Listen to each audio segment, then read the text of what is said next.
السلام علیکم. آج کے سچ کے ساتھ میں ہوں وسیم عباسی. آج 3 خبروں پہ بات کریں گے. امید ہے آپ کو ان کا انتظار ہوگا.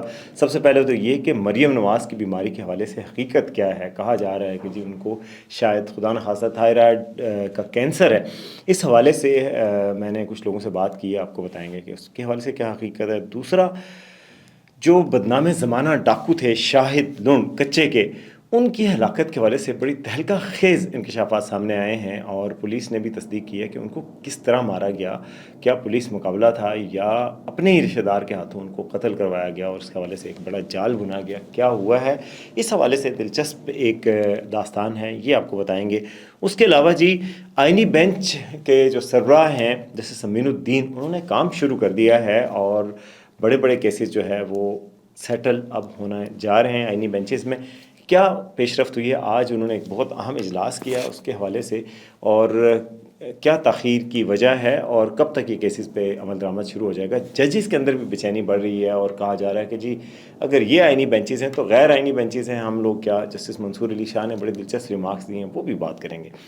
سب سے پہلے جی اس چینل کو سبسکرائب کریں, اس ویڈیو کو لائک کریں, اتنا لائک کریں کہ یہ ہر بندے تک پہنچے. اچھا جی, تو پہلی خبر آپ میرا خیال ہے آئینی بینچز کے حوالے سے کرتے ہیں. آئینی بینچز کا سب کو انتظار ہے جی. آئینی بینچز کے سربراہ تو بن گئے, جیسے سمین الدین جوڈیشل کمیشن نے ان کو بنا دیا, مگر انہوں نے کام نہیں شروع کیا تھا. اس کے لیے 7 ججز کے نام آ گئے, باقی سارا فارمیلٹی پوری ہو گئی, لیکن کیسز سننے تو ابھی ہیں نا. ریزرو سیٹس کا کیس سننا ہے. باقی جو آئینی حوالے سے 26ویں آئینی ترمیم کے خلاف اتنی درخواستیں آ گئی, 6-7 درخواستیں آ چکی ہیں, ان کی سماعت کس نے کرنی ہے, یہ آئینی بینچ نے کرنی ہے. اور آئینی بینچ نے کب کام شروع کرنا ہے یہ کسی کو نہیں پتہ. آج پھر اس حوالے سے پیش رفت ہوئی ہے, اور آئینی بینچ کے جو سربراہ ہیں جیسے سمین الدین, انہوں نے اپنے آفس میں ایک میٹنگ بلائی ہے, اور اس میٹنگ میں جناب آئینی بینچ کے حوالے سے بات چیت کے لیے بہت سارے لوگوں کو بلایا ہے, جس میں رجسٹرار بھی تھے سپریم کورٹ کے, باقی جو سپریم کورٹ کا عدالتی عملہ ہے وہ بھی موجود تھے, اور ان سب نے مل کر یہ ڈسکس کیا کہ آئینی بینچ کو کام کب سے شروع کرنا ہے. اس حوالے سے کہا گیا جی کہ جو سپریم کورٹ کا جو عملہ ہے وہ یہ کرے کہ آئینی بینچ کے لیے مقرر کردہ اجلاس کے منٹس بھی جاری کرے. اور اجلاس میں کیا طے ہوا جی کہ 2 سینئر موسٹ جج جو صاحبان ہیں ان سے مشاورت ابھی تک نہیں ہو سکی, اس لیے بینچز نہیں بنائے جا سکے. بینچز جو بننے کا عمل ہے وہ 2 ججز بنائیں گے, جو ان کی پریکٹس اینڈ پروسیجر کمیٹی ہے, جس میں جسٹس خود امین الدین ہیں, جسٹس جمال مندوخیل ہیں, اور جسٹس محمد علی مظہر ہیں. یہ 3 لوگ ہیں, اور ابھی اس کا اجلاس ہونا باقی ہے, جس کے بعد ججز کا روسٹر جاری کر کے کہیں گے, کیونکہ 5 ممبر ہونے ضروری ہیں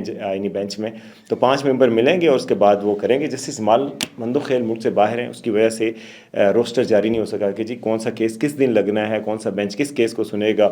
اس حوالے سے وہ طے ہونا ہے. لیکن آج پیش رفت ہوئی ہے, ایسا نہیں ہے کہ کچھ بھی نہیں ہوا.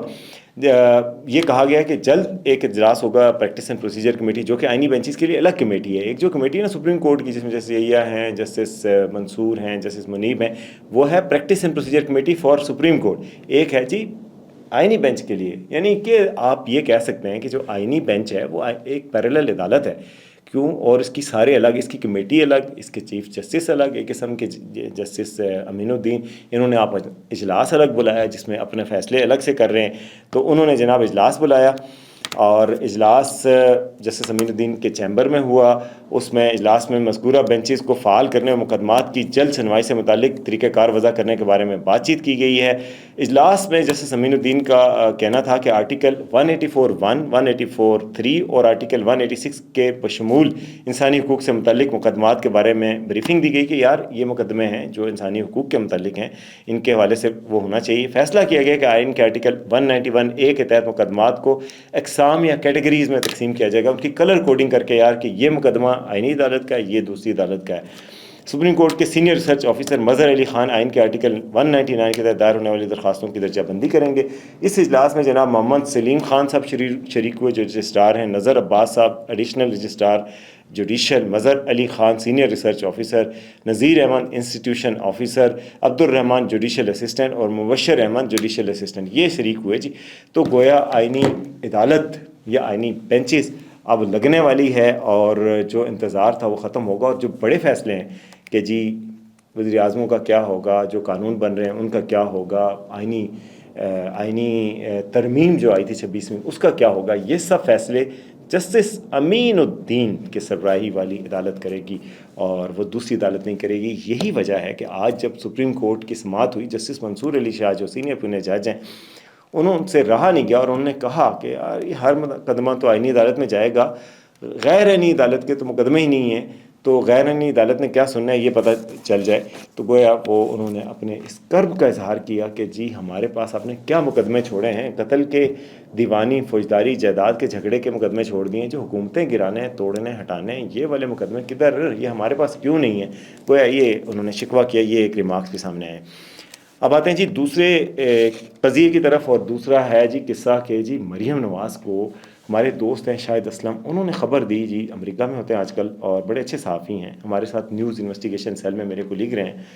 تو انہوں نے خبر دی جی کہ مریم نواز کو گلے کی بیماری کے حوالے سے سارے کہہ رہے ہیں، لیکن انہوں نے کہا کہ جی پاکستان کی ایک اہم شخصیت نے ان کو بتایا ہے کہ مریم نواز کو تھائرائڈ کینسر ہے خدا نخواستہ، اور وہ اس کی کچھ علامات ہیں، اور وہ جس کی وجہ سے اپنے ڈاکٹر کو بھی لے کے وہاں گئی ہیں، شریف فیملی بھی ان کو فوری طور پہ ان کو جنیوا میں لے کے گئے ہیں.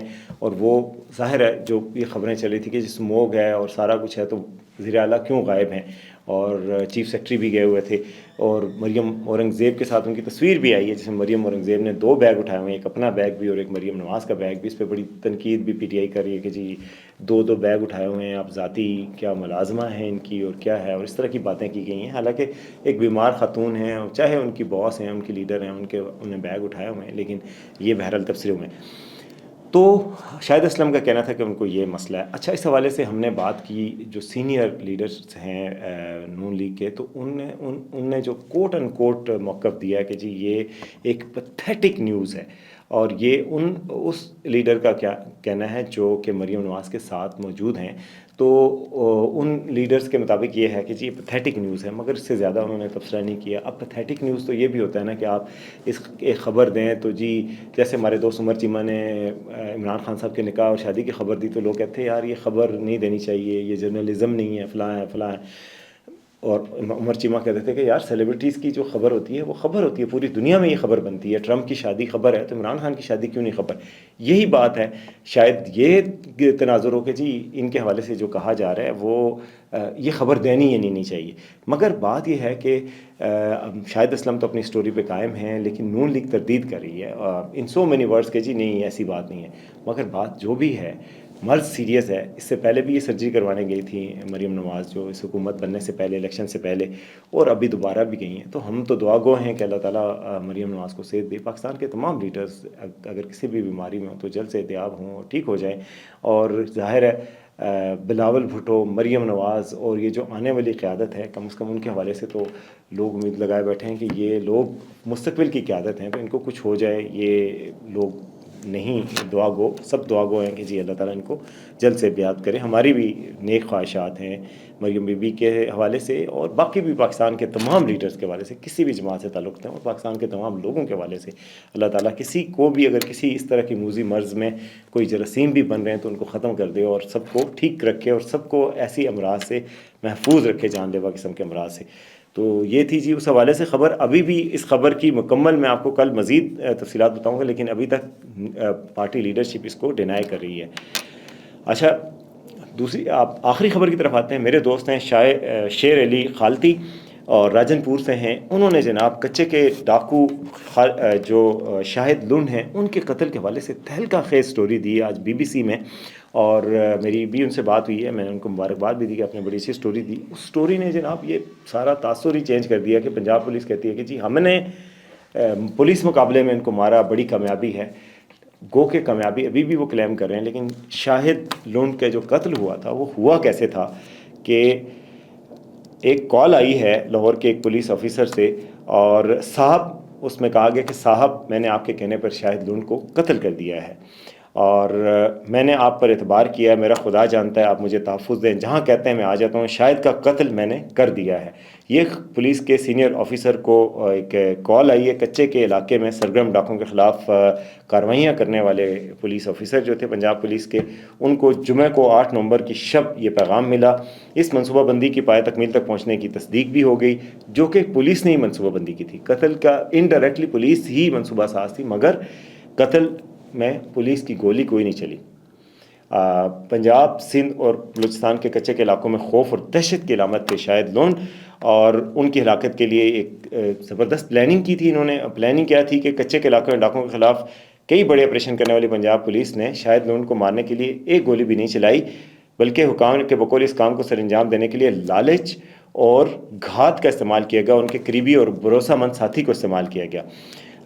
ڈسٹرکٹ پولیس آفیسر رحیم یار خان رضوان عمر گوندل کے مطابق شاہد لون کی ہلاکت پنجاب پولیس کی بہت بڑی کامیابی ہے. ان کے مطابق پنجاب پولیس کی جانب سے شاہد لون کے گرد گھیرا تنگ کیا جا رہا تھا اور اس کے لیے اس کے سر کی قیمت میں بھی اضافہ کیا تھا. پولیس کے مطابق ایک بڑی رقم کا لالچ ان کی مرکزی وجوہات میں شامل ہے جس کا نتیجہ شاہد لون کی ہلاکت ہوا. لیکن اصل میں کیا ہوا کہ جو قاتل ہیں شاہد لون کے جو قاتل ہیں وہ ان کے رشتہ دار ہیں. شاہد لون جو ہے یوٹیوب پروگرام بھی کرتے تھے، ٹک ٹاک پہ بھی آتے تھے. پچھلے دنوں انہوں نے عمران خان کے حق میں بھی کچھ باتیں کی تھیں اور انقلاب کی بھی باتیں کرتے تھے. یہی وجہ ہے شاید ان کی ہلاکت کے بعد پی ٹی آئی کے ہینڈلز کی طرف سے کہا گیا، یہ کچھ نے تو اس کو شہید تک کہہ دیا اور کچھ نے جناب ان کی تعریف بھی کی کہ جو وہ ہیرو تھے، رابن ہوڈ تھے اس دور کے. تو لیکن خیر وہ قاتل بھی تھے. آپ دیکھیں اتنے سارے لوگوں کو پکڑ کے لے کے گئے ہیں. ان کی آپ نے ویڈیوز تو دیکھی ہوں گی کچے کے علاقے میں، جو لوگ جن لوگوں کے عزیز و اقارب کو، بچوں کو پکڑ کے وہاں لے جایا گیا، ان سے ذرا پوچھیں کہ شاہد لون کیا تھے تو آپ کو پتہ لگ جائے گا کہ کتنے بڑے رابن ہوڈ تھے. تو برے کہتے ہیں نا، if you live by a gun you die by a gun. آپ برے کام کا برا نتیجہ ہے، یہ نتیجہ سمجھنا چاہیے کہ جب یہ آرمز یوز کر کے آپ اس طرح کے ڈکیتی کر کے چوری کر کے آپ اپنی دہشت بناتے ہیں اور آپ جتنی بڑی امپائر بنا لیں اس کا انجام اچھا نہیں ہوتا. اور یہ انجام ایک کہانی، ایک سبق آموز بھی ہے. اچھا ہوا کیا تھا جی، تحریک انصاف کے ساتھ عمران خان کی حمایت میں بیان دیتے ہوئے بھی شاہد لون نظر آئے تھے، جس کی وجہ سے عوام کی بڑی تعداد انہیں سوشل میڈیا پہ فالو کرتی تھی. ایس ایچ او جام عبدالغفار نے بی بی سی کو بتایا کہ شاہد تحصیل رجحان کے علاقے کچا لون میں پیدا ہوا تھا اور جوانی میں ہی اس نے جرائم پیشہ لوگوں سے رابطے استوار کر لیے تھے. شاہد لون کی تھوڑی سی کہانی بھی آپ کو بتاتے ہیں. پولیس ریکارڈ کے مطابق ان کے خلاف دہشت گردی، اغوا برائے تاوان، بھتہ، قتل اور چوری جیسے جرائم کے 35 مقدمات درج تھے اور ان کے سر کی قیمت 1 کروڑ روپے مقرر کی گئی تھی. کچا کے رہائشی مبرل مینیجر نے بی بی سی کو بتایا کہ شاہد نے تقریباً 15 سال قبل جرائم کی دنیا میں قدم رکھا جب اس نے آپس کی لڑائی میں جانو عمرانی اور خانو عمرانی یہ جو نامی افراد کو قتل کیا. پھر وہ جان بچانے کے لیے سندھ بھاگ گیا تھا اور وہاں ڈاکوں کے پاس پناہ لے لی تھی. عمرانی قبیلہ اور پولیس اس کے پیچھے تھی، لیکن اس نے سندھ میں مضبوط مراسم قائم کیے. طاقت حاصل کرنے کے بعد وہ پنجاب کے کچے کے علاقے میں پہنچ گیا اور یہاں قتل اور اغوا برائے تاوان کا سلسلہ شروع کر دیا اور قابل سکھانی اور وہاب سکھانی کے ساتھ شامل ہو گیا. جام عبدالغفار کا کہنا ہے کہ ابتدا میں قابل اور وہاب سکھانی جب کسی کو اغوا کر کے لاتے تو مغوی کا پہرا یہ دیتا تھا، شاید لون دیتا تھا. اس کے کمیونیکیشن کی صلاحیت اچھی ہونے کی وجہ سے ڈاکو نے اسے مغوی کے لاحقین سے پیسوں کا تقاضے کے لیے بھی رکھا ہوا تھا، یعنی کہ مارکیٹنگ مینیجر تھا ڈاکوؤں کا پہلے. میرل مینیجر کے مطابق شاہد لون 2022 میں اپنے بھائی خدا بخش لون کے مارے جانے کے بعد بلا شرکت غارے کچے کا ڈان بن گیا تھا. اس کی ہلاکت کے حوالے سے کیا ہوا تھا جی، پولیس کی جانب سے وہی حکمت عملی استعمال کی جو اس سے قبل ایک اور ڈاکو جانو اندھڑ کو نشانہ بنانے میں کام آئی تھی. خیال رہے کہ گزشتہ برس جولائی میں جانو اندھڑ اور اس کے 5 ساتھی اس گینگ کے ایک اور رکن عثمان چانڈیا کے ہاتھوں مارے گئے تھے. پولیس یہی یوز کرتی ہے، پولیس کی ہیومن انٹیلیجنس ہے وہاں پر، پولیس نے بتایا. اور وہاں پر وہ کچھ لوگ ڈاکوؤں کے اندر شامل ہو جاتے ہیں، ڈاکو بن کے. وہ ڈاکو ہوتے نہیں لیکن پولیس کی مخبری کرتے ہیں. تو پولیس کو اس طرح پتہ چلا کہ جی شاہد لون کی لڑائی ہو گئی ہے قاتل کے ساتھ.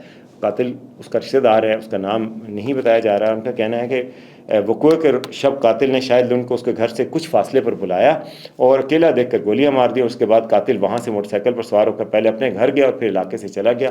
قاتل کی فیملی کو پولیس نے پروٹیکشن دے دی تھی اور وہ اس کو پہلے ہی پکے کے علاقے میں شفٹ کر دیا تھا.